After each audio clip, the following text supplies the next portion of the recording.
Hey everybody, welcome to the Fish Tank. My name's BadassFish80 and we are going to go through the patch notes for the latest Minion Masters updates. Version 1.23, it brings with it a new master in the form of Wrecked. We've got a new card with the Ion Grenade. We've got a host of balance changes. And it's been the 1st of April. April Fool's Day. There's been some nonsense going on in the game. It's all been good fun. The insanity continued to the patch notes, which caused some confusion, but what I'm going to hopefully do now is go through the patch notes and we're going to split to see which is true and which is false. So without any further ado, let's dive right in to the patch notes. Here we go. Version 1.23. Version 2.0 is the one we're waiting for with bated breath. But we're currently on version 1.23. Outlander reinforcements have arrived. Wrecked finally joins the Mini-Masters universe, along with a host of balance changes and bug fixes. Don't worry, even though it's April Fool's Day, all these changes are 100% real. FDM told me, and he wouldn't lie. Okay, so we check out the new season pass. We have the new master, Wrecked. We'll have a look at him. We've got the Ion Grenade. This is a brand new card. We've got the Outlander spell. It's a 2-mana common card. It does 40 damage, half damage to master, over a small range. It has a very quick cast time, 0.5 seconds. The Outlander tech means that you can use any Outlander tech that you've built up from your Outlander cards, and you can use them to explode this to a maximum of 3 more times. So overall, I believe it's a 4 explosion maximum. So 40 for 1, 80 for 2, 120 for 3, and 160 for 4 if you've got the Outlander tech. And remember, it's not a single explosion, it's additional explosions, so you can remove shields and do damage to shielded units. Wrecked, the new master, we've seen him, he jumps into the field. I say him, it's some kind of robot. Wrecked jumps into the field, has his shadow clones. Perk 3 is a big punch. We've been playing around with him today. Seems a lot of fun. Seems like potentially a high skill master. You can do a lot of cool things with him. So a lot of fun to be had with that guy. So let's jump on in here. The season pass will end May the 6th. Okay, so let's go through the balance changes. We've got the Arcane Ring. Ring now spins counterclockwise. I think this is some April Fool's tomfoolery. And then we move on to an actual change. Blood Imps and Brutish Betrayer return damage has been increased by the Blood Pact from 50 to, I believe it's actually 66, if you check in the game, 66%. So that's a nerf. The Brutish Betrayers and the Blood Imps will still do the damage that they do, but more of the damage they take will be passed back to the Master. So hopefully that encourages some strong counterplays with them. Now gets blocked by Divine Shield. Nonsense, you can't Divine Shield any of those units. Forget it, that's tomfoolery. Okay, here we go. Blood Imps and Brutish Betrayer have truly had a resurgence since the Blood Pact rework. We're happy to see them being played, though we also understand they can be a tad coin flippy as things are. This is an attempt to mitigate their power a little, hopefully without completely breaking their value. Okay, Boomer. Updated Boomer's model. Changed name to Explosive Snail? I don't think so. Nonsense. Okay, Border Patrol. This is a real change. Okay, so Border Patrol, mana freeze has been reduced from 2 to 1.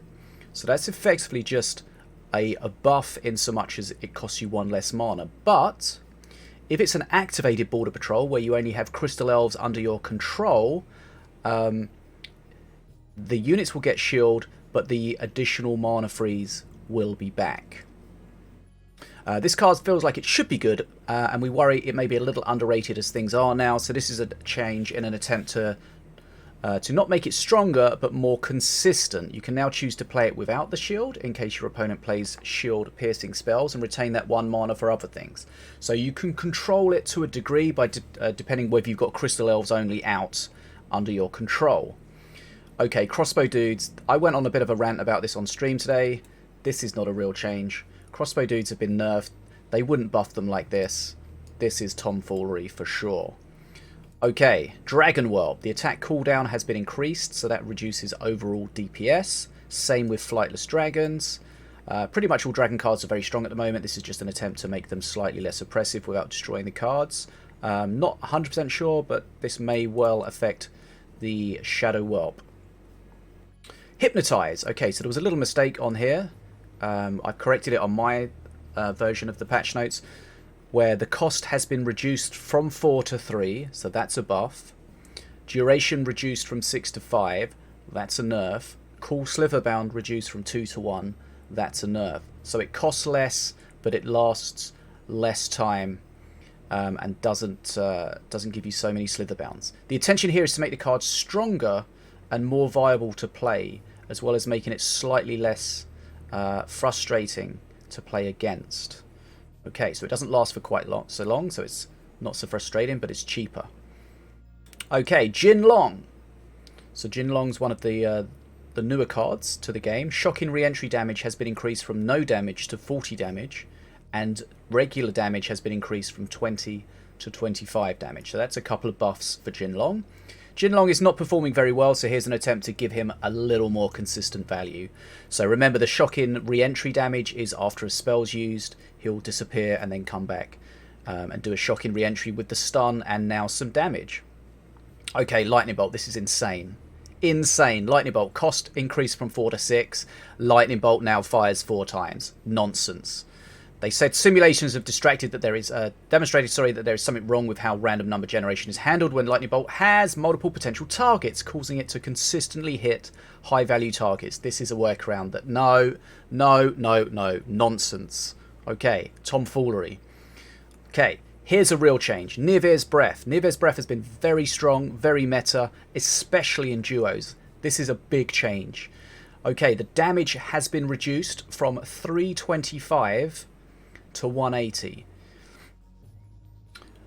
During normal play, before Accursed Ascension, you will get 4 skeletons. They're the little skeletons. You'll get 4 skeletons over the duration, spread out along the breath line. The duration has been reduced from 4 to 3, so it doesn't lock down the lane for quite so long. Accursed Ascension, once you reach that, it gets plus 120 damage, so that takes it back to 300, so still less than it originally was. And you get an additional 4 little skeletons, so you get 8 little skeletons. But crucially, what it doesn't do, which it used to do, was it doesn't change the things that it kills into skeletons. That used to be obnoxious on occasion. So Nirvir's Breath has been changed quite a lot. This card has been a contentious one for a while. We've been looking at solutions for a bit, but haven't found a concrete proposal until now. What this intends to do is to make it a fair bit weaker in the early game, so that its true power can be felt after Ascension has been achieved. So before Ascension, it's weaker than it was. After Ascension, it's still weaker than it was. But Ascension makes it a lot better than its pre-Ascension. Hopefully that doesn't confuse you. Okay, Pincer of Dread. The targeting issues have been fixed. It now, instead of targeting the unit in the area with the highest health, it targets the unit that is closest, I assume closest to the centre of the spell, so it's easier to use. Delay reduced from 1 to 0.5, so effectively you can't react to it. Anything less than 1 second you will struggle to react to with like a black hole or something like that. Okay, we believe the only thing holding this card back is that it's very cumbersome to use, but making it easier to hit your intended target, we believe it can potentially see a lot more play. Okay, Rabbid Prowler. This is an interesting one. Rabbid Prowler, we don't see it very often. So sacrifice increase from 1 to 2. That means to trigger its effect, you need to sacrifice 2 Slitherbounds. But once you do that, it gets Berserker Rage. That means it does 100% extra damage at the cost of 10% self-damage per attack. Now, I'm not sure if that's correct with Berserker Rage. It's something like that. I'm not sure about the self-damage. Someone will confirm it in the in the description for me. Okay, this card sees very little play, say the devs, and this change is an attempt to give the card a little more oomph that might make it a good alternative to something like a Cleaver, and especially a Slither Sacrifice decks. So that's going to be a hard-hitting guy. Okay, this is a big change. Resonating Blast Crystal. As they say, Resonating Blast Crystal is everywhere at the moment. Confirmed. Okay, damage reduced from 130 to 100. Removed mana freeze, but as we saw earlier with the Border Patrol, this has something similar where if you explode 2 crystals, the mana freeze returns. So let's just clarify that. I think at the moment it's 3 mana plus 1 freeze. So what it's going to do is for the first one you spend 3 mana to do 100 damage. The second one you spend 3 mana plus 1 mana freeze, so overall 4 mana to do 200 damage. Okay, so overall it does less, but they've made it a little cheaper. The important thing is it can no longer kill stun lancers, things of that HP pool. So that's very interesting. Okay, the change should bring it a bit more in line with the other spells, say the devs. Okay, right. Shield Captain Avea. Damage 70 increased to 100. That's a nice increase, but she does deal 10% damage to herself on attack. But that's a tricky one because remember, when she takes damage, she will proc the shield if it's not on cooldown, and as long as she's shielding at least one other minion, she will get credit towards her quest of doing that 5 times. So, although dealing damage to herself might seem bad, potentially overall it could be a good thing, helping even if she's attacking something that's not attacking her back to proc her shield and help her with the quest. Okay, yet another Avea change. We're slowly getting there. This brings her into the Burning Fist sub-faction and ties her to the Zealots. One interesting thing this does is that it allows her to proc her own effect. Okay, Shield God of Light. This is just a simple change. Damage increase from 70 to 80. We don't see Shield God too much. Seen him a little bit out on the ladder today. It's been a while since this big boy was relevant. Let's give him a little push and see if he can stand up to the plate. Okay, so Scotty the Sensitive Savage. Nonsense. Scott took a mindfulness class, now wants to be referred to as Scott the Zen-sitive Savage. Nonsense. Okay, Skeleton Horde. Spawns 3 less skeletons. Multiplied skeleton count in Skeleton Horde by 3 are applied after the above reduction. Listen, that maths is beyond me. Nonsense. No change to Skeleton Horde. Whirly Scrat. This is a real change. Health reduced from 390 to 350. As they say, Whirly has been one of the best performing cards for a long time. However, now it's also become very popular. This is just a small change to bring its power more in line with all the other cards. This is Xiao Long. So we've seen Jin Long. This is now Xiao Long, the original Long. Xiao Long now gets the Jin Long spell dodge instead of shield. I'm a little confused by this because if you read the card in-game, it still says Xiao Long gets the shield, I think. The Rage, Haste, and shield, so that's a little bit confusing. That could be a mistake, I'm not sure. We can try to clarify that for you guys. Okay, damage is increased, like with Jin Long, 20 to 25. This is honestly mostly to consolidate the 2 Long cards. We do feel the new dodge mechanic Jin Long introduced feels better than the shield, as it doesn't actually empower the minion versus anything other than spells. This does also mean that you can now activate Xiao with your own spells. However, that opens him for counterplay from the opponent. Right. I nearly had a heart attack at this one. Wildcard, increased max wildcard count by 2. We're aware that this might be unpopular with a vocal subset of the player base. Don't confuse vocal with passionate. However, this is a blatant attempt to improve the monetization of the game. Nonsense. Wildcards are the same. Don't mess with me. Okay, Master Balance. Diona is now an Outlander. She got tired of the Imperia's bullshit. Not sure about that one. King Puff now puts on a fish suit after getting 10 subs on his Twitch stream. Sounds familiar? Tomfoolery. Okay, Ratbo. This one's an actual change. So Ratbo also summons Scrats on teammates' minion cards. So that means in 2v2, Ratbo's getting a buff. Make sure that you keep in mind that the minions, The scrats that are spawned from your minions cards, they're still Ratbo scrats, so they won't mess up reses with Mordor and things like that. He's also had a nerf with regards to his auto attack. So his auto attack starts slow and then ramps up. So it takes 3 seconds to charge his minigun from attack cooldown 1 to 0.3. So his auto attack starts slow and then ramps up.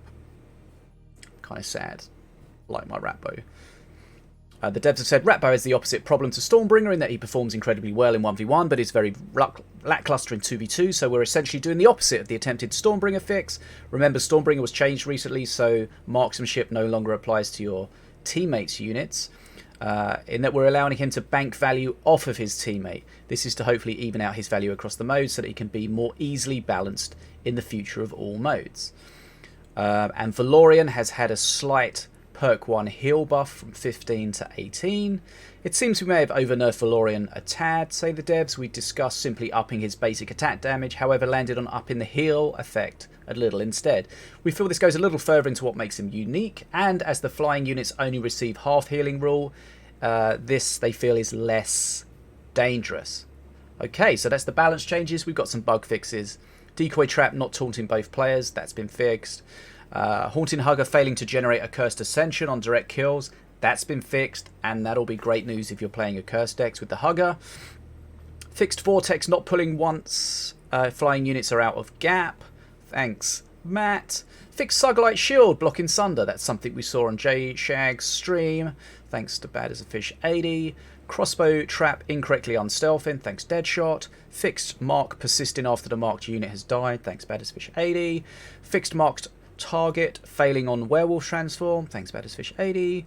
Fixed TAS and Akinlap not retaining mana reduction through future past, future present, or Akinlap's perk, thanks Todd Life and Jack. I find your lack of faith disturbing, thanks Darth Vader. Fixed Hellfire's ability being shorter than the indicator, thanks to you fools. Fixed Setsu having spasms on the Master Tower, thanks to FFA and everyone else in the universe. Fixed a bug causing a stunned Spirit Monster to keep attacking. Now, if any of this is confusing, please direct all questions towards Stephen. Thanks to Stephen. And, as they say here, by the way, 2 of these balance changes are April Fools. Well, let me tell you, this too is an April Fool's as well, because there's a lot of nonsense that we detected. But yes, so these are the balance changes that we've gone through. I'll put the link in the chat, so you... sorry, not in the chat, I'm used to being on stream. We'll put them in the description for you. Hopefully this was a quick overview of the patch notes. If you've got any questions, drop them in the comments. Please drop a follow, drop a like, drop a sub, do some YouTube stuff. That'll be awesome.